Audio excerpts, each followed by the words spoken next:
Olá, bom dia.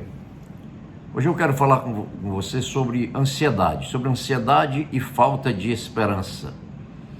Algo que tem acometido tanta gente e que passou até a fazer parte do ser humano, esse sentimento de ansiedade, que é algo terrível, que não te deixa viver o dia de hoje, que te paralisa muitas vezes, que nos paralisa muitas vezes quando nós ficamos ansiosos. Então, a primeira coisa que nós temos que entender, o que é a ansiedade? Segundo o dicionário, ansiedade é um estado psíquico de apreensão ou medo provocado pela antecipação de uma situação desagradável ou perigosa. Olha só, estado psíquico de apreensão ou medo provocado pela antecipação de uma situação desagradável ou perigosa. Eu tive acesso há alguns anos a uma pesquisa sobre esse tema e essa pesquisa foi sobre o que é que causava ansiedade nas pessoas. E eu me surpreendi com o resultado. O resultado foi o seguinte: 40% da causa de ansiedade nas pessoas eram de fatos que jamais acontecerão. 30% eram de acontecimentos passados que não podem ser mudados. 12% eram de críticas injustas e inverídicas de outros. 10% era de preocupação com a saúde, o que somente piorava, na verdade, a ansiedade. E 8% era de problemas reais que devem ser enfrentados. Então veja, no universo de 100% das causas da ansiedade, somente 8% eram de problemas reais, ou são de problemas reais. A ansiedade, na verdade, ela é improdutiva, a ansiedade ela é irracional, ela é nociva à saúde. A ansiedade, ela não altera o nosso passado, ela não controla o nosso futuro e ela não nos deixa viver o presente. Não é assim? Se você já ficou ansioso ou fica ansioso de vez por outra, ou se você é ansioso frequentemente, você sabe disso. É isso que ela faz conosco. Ela nos torna infelizes, doentios. É um sentimento terrível. Agora, o interessante é que ninguém é ansioso de nascença. Nós aprendemos a ficar ansiosos. E a boa notícia é que, assim como nós aprendemos a ficar ansiosos, nós podemos desaprender a ficar ansiosos. Isso é ótimo, isso é tremendo. E como é que nós podemos fazer para ser curado da ansiedade? Nós precisamos aprender e crer que Deus cuida de nós. O Salmo 23, versículo 1, diz que o Senhor é o meu pastor. Você conhece esse salmo, é muito conhecido na Bíblia. Ele diz: o Senhor é o meu pastor, de nada terei falta. Continuando no salmo, ele diz assim: em verdes pastagens me faz repousar e me conduz a águas tranquilas. Restaura meu vigor, guia-me nas veredas da justiça por amor do seu nome. Mesmo quando eu andar por um vale de trevas e morte, não temerei mal algum, pois tu estás comigo, a tua vara e o teu cajado me protegem. Preparas um banquete para mim à vista dos meus inimigos. Tu me honras, ungindo a minha cabeça com óleo e fazendo transbordar o meu cálice. Sei que a bondade e a fidelidade me acompanharão todos os dias da minha vida, e voltarei à casa do Senhor enquanto eu viver. Lindo esse salmo, Salmo 23, versículos 1 a 6, eu acabei de ler. Quando nós analisamos esse salmo, a primeira imagem do salmo é a de um pastor. Você sabe qual é o trabalho de um pastor? E eu estou falando do pastor de ovelhinhas animaizinhos de 4 patas. Primeiro, o pastor ele supre as necessidades básicas da ovelha. Ele provê alimentação, ele provê abrigo. Isso é uma das atribuições do pastor. Ele protege, ele livra do perigo, ele faz com que ela seja conduzida por lugares seguros, pelos caminhos que tenham seguranças, né? Ele guia, ele mostra o caminho quando ela está confusa, quando a ovelhinha está confusa. O pastor corrige, o pastor ele aparece em qualquer dificuldade ou qualquer problema. Isso é o que faz um pastor de ovelhas. E Davi, quando fez esse salmo, ele diz: o Senhor é o meu pastor. Ele se colocou no lugar da ovelha e colocou o Senhor como seu pastor. Isso é tremendo. E quando nós analisamos que esse salmo foi escrito por Davi em um dos momentos mais difíceis da vida dele, da vida de Davi, porque o seu filho Absalão havia se rebelado contra ele, queria lhe tomar o reino naquela época, e ele então teve que fugir para Jerusalém. Davi teve, aliás, fugir de Jerusalém, né? E Davi ali, ele se esconde, ele se refugia, e ali ele se apega ao Senhor. Ele faz aquilo que ele estava tão habituado a fazer, confiar em Deus.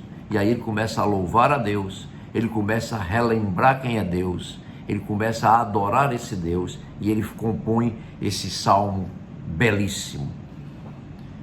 Isso é um salmo para os ansiosos, na verdade. Foi essa situação que inspirou Davi, a de ansiedade. O Senhor é o meu pastor. Você tem um pastor? O Senhor Jesus é o seu pastor. Se o seu pastor for o trabalho, você nunca estará feliz. Se o seu pastor for o lazer, você também não está pastoreado ou pastoreada. Se o seu pastor for o seu cônjuge, também não vai te trazer a segurança que você precisa. Seu pastor, você tem que escolher o pastor correto. E o seu pastor é Jesus. O meu pastor é Jesus. Só ele, não existe outro. E como é que eu torno Jesus o meu pastor? Simples. Quando Davi diz o Senhor é o meu pastor, a palavra-chave aqui é renúncia. Renúncia da sua própria vontade e entrega completa a Jesus. Entregando a sua vida a Jesus. Receber o Senhor Jesus como pastor implica em 3 atitudes quando nós lemos esse salmo que nós acabamos de ler. Nós vimos que ele diz, o Senhor é o meu pastor. Então quais são essas atitudes? Se nós formos lá para o Evangelho de João, no capítulo 10, versículos 14 e 27, diz assim, vou ler aqui alguns trechos dos versículos, ele diz assim, eu sou o bom pastor, o Senhor disse, conheço as minhas ovelhas e elas me conhecem, as minhas ovelhas ouvem a minha voz e elas me seguem. João capítulo 10, versículo 14 e 27. Quais são as 3 atitudes que eu preciso tomar para que o Senhor seja o meu pastor? Conhecê-lo, ouvi-lo e segui-lo. Essas são as atitudes. E quando nós fazemos isso e temos Jesus como Senhor e Salvador, nós podemos fazer como está escrito lá em Filipenses capítulo 4, versículos 6, que diz assim, não andem ansiosos por coisa alguma, mas em tudo, pela oração e súplicas e com ação de graça, apresentem seus pedidos a Deus. E a paz de Deus, que excede todo o entendimento, guardará o teu coração e a tua mente em Cristo Jesus. Coisa linda, conselho de Deus aqui que nós devemos tomar quando nós estivermos na tendência de ficarmos ansiosos.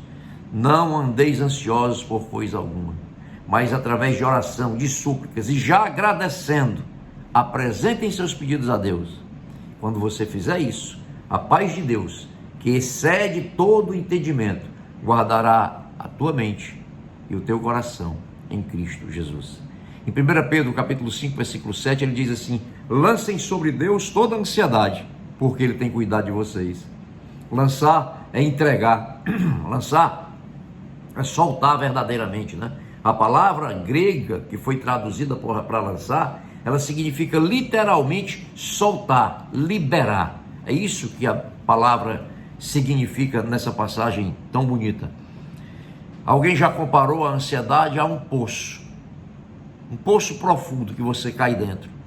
E a oração é a corda estendida para que você saia dele. Então, queridos, há mais uma coisa que nós precisamos fazer para lidar com a ansiedade. Eu preciso viver um dia de cada vez.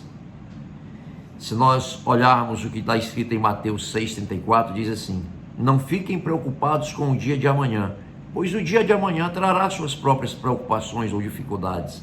Para cada dia, bastam as suas próprias dificuldades. Quando nós ficamos ansiosos, nós não alteramos coisa nenhuma a respeito do que já passou. Nós não podemos fazer controlar muito aquilo que ainda vai acontecer, de forma que significa tão somente que nós não conseguimos viver o nosso presente, o nosso dia de hoje. É isso que a ansiedade faz. Por isso que a Bíblia está dizendo, viva um dia de cada vez, confiando em Jesus, sabendo que Ele cuida de você. Mateus capítulo 6, versículos 32 e 33, diz o seguinte: o seu Pai Celestial já sabe perfeitamente o que vocês precisam e lhes concederá todas essas coisas se vocês o colocarem em primeiro lugar nas suas vidas e viverem do modo como Ele quer. Sabe tudo, nosso Deus, tudo que nós precisamos, e vai nos suprir com aquilo que nós necessitamos. Para concluir, você deve tomar o primeiro passo, abrindo a sua vida para Jesus, convidando para que Ele faça parte, para que Ele seja o seu pastor. Primeiro passo de entrega, de reconhecimento. E aí você vai ver o cuidado de um pastor perfeito, de um Deus poderoso, que nos ama de uma maneira que não podemos sequer imaginar, de tão profundo e tão grande que é o seu amor. Eu não sei o que você está passando hoje, se você está apreensivo, se você está estressado, mas de uma coisa eu sei: Deus te ama profundamente. Jesus deu a sua vida por você e Ele ressuscitou, Ele vive, Ele reina para todo sempre. Ele se importa com a sua ansiedade, Ele se importa com os seus sentimentos, mas Ele quer que você confie nele e entregue sua vida a Ele. Espero que o Senhor tenha tocado o seu coração assim como tocou o meu, com essa palavra que Ele trouxe ao meu coração. Que Deus nos abençoe, em nome de Jesus.